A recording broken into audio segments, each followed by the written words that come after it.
So today's video is about destination addiction. This was a term coined by Robert Holden about a decade ago, and it implies becoming overly fixated or becoming addicted to the destination rather than the journey itself, right? Destination addiction is essentially this belief of I'll be happy when. You believe that happiness is embedded or located in some place, some event, some achievement or goal that is outside oneself. That you can't create happiness within or internally, but it merely is something that exists in your external environment, and you need to take yourself to wherever that happiness is, okay? The problem is that when we don't feel like we can create happiness or fulfillment internally, we're constantly going to be going to the next place, achievement, or goal, to the point where we're never existing in the present or the now, right? There is nothing but the now. But when you have destination addiction, you're only focused on the end goal. You're only focused on something that is projected outwards into the future to the point where you're really not ever present. And this is a huge issue within our Western society today because our Western culture actually incentivizes destination addiction, all right? Our economy runs off of it. We are told how we're not good or we're not fulfilled enough right now, and we need this vacation or we need this item or this status symbol to attain that, right? So we are constantly always focused on something that is not occurring in the present moment, but something that we need to attain in the future. So what are some signs of destination addiction? Well, first off, it's someone who is always rushing around, right? It is this inability to be present, to feel safe, to feel calm, right? You're constantly fidgeting, you're constantly going, well, what do I need to do next? What do I need to do next, right? And it's also, once again, we talked about that we cannot create happiness from within. That fulfillment has to come from outside oneself, right? This is an egoic structure that is created to protect ourselves from having to feel pain. Destination addiction is essentially this coping mechanism, right? From ever having to deal with internal discomfort. So someone with destination addiction will constantly be searching for that next goal, that next achievement to work towards, to the extent that even when they attain their goals, even when they attain what they had set out to do, they're not able to feel purpose or fulfillment or joy in their achievements. They basically get it and are already working to surmise, like, what is the next thing I can do, right? It's basically nothing is ever enough. You will always push the goalposts further back for yourself to attain something else, right?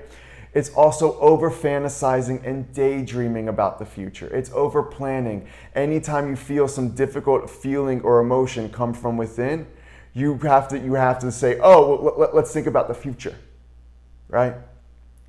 It can also be constantly moving homes and switching jobs and careers. People with destination addiction have a hard time staying still or staying in one place, right? Moving to a new home or starting a new job is exciting, right? You're overly stimulated at first. It's like a high. But after some time, that high kind of wears off and you have to come back to the difficulties that are inherent within your present internal environment. But you don't know how to sit with it and be with it. So then you're like, oh, I need to move again, or I need to get another job, right? Hoping that this next one will be the thing that finally brings you that inner fulfillment that you're so desperately searching for. It's also overspending beyond one's means. This is where Western culture and Western media comes in, right? We're told that we're not good enough, that we need something else, right? So we're always kind of spending, hoping the next item we purchase will bring us what we're missing internally, will bring us this fulfillment. And it becomes almost this addictive behavior, right? Hoping that the next thing we buy will do it for us. But it never does, and we end up spending beyond our personal limits and creating financial difficulties for us. So what are causes of destination addiction? Well, people who have destination addiction, including myself, it was a huge issue for me. They oftentimes went through narcissistic abuse, okay? Narcissism is when someone uses you as a way to just meet their own needs, right? So you're often told that you need to perform, right? That your value is derived for how you can make the other person look good. So you never feel good internally. You're always searching outside yourself. There's also a history of trauma in the sense that you might feel unsafe in the present moment. Trauma is anything that we didn't have the capacity to process, And so you might still be feeling that that traumatic event is still occurring, and you have to take yourself to the future as a coping mechanism to not have to be with the fact that you still feel it's unsafe just to be within yourself. This also kind of takes us to being in chronic fight or flight. This is when the nervous system kind of goes into a perpetual state of go, go, go, go, go, go, go, go, go, right? So that to kind of satisfy the needs of the nervous system and your internal environment, you have to constantly be doing something or searching something. So that just to placate that, you just find a new goal or something else to work towards or achieve, right? You just can't be with yourself and be in stillness. Also, it arises from low self-worth. When we don't feel good about ourselves for a myriad of reasons, much of which could be what we just talked about, right? You're going to think that you're going to need to search outside yourself to create self-worth. So we don't feel like we're good enough, and we feel like we need some achievement to create that worth. All right, and this becomes this perpetually long thing of just constantly working for something. All right, and also a big thing, we talked about Western culture and Western media, but also an inability to soothe internally. Growing up, you may have never been given the capacity to regulate or to modulate your internal environment.